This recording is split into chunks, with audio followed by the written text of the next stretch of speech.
Obi-Wan Kenobi. I didn't even know that the film would be a success. I figured that, you know, hopefully it would break even and maybe I'd struggle to get the other two made. You're my only hope. In case you hadn't realised, this year marks the 40th anniversary of Star Wars.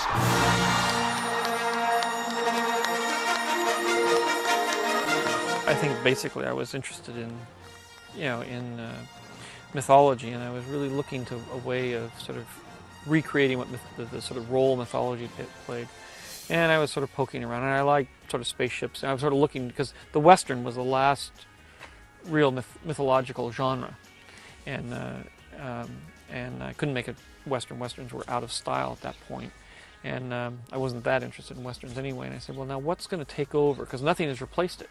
Nothing replaced the Western. That's sort of the American myth genre.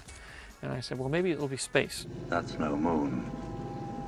It's a space station. And I like space, and space is fun, and so we'll create a kind of fantasy space world where I can tell some story, you know, some time-worn stories.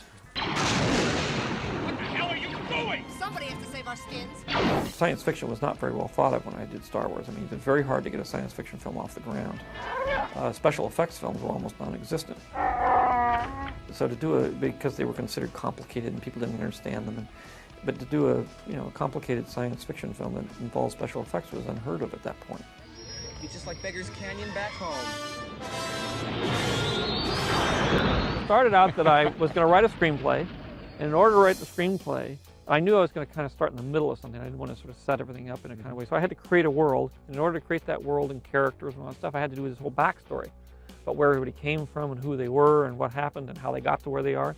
And so then I started this movie, and I wrote the movie, only it was way too big.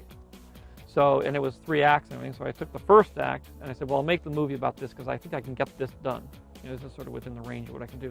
So I made a movie out of the first act, and then that was such a hit, and I was able to do the second 2 acts. I told you it was going to work. Do you have a favorite moment in Star Wars or scene? Well, I have a lot. It's, you know, I would say in Star Wars, it's him going out and looking at the sun is my favorite moment. It's the moment that's the most like me in terms of my view of what I do. You know, I'm sort of always standing out there looking at the sunset, thinking about where I'm going to go from here.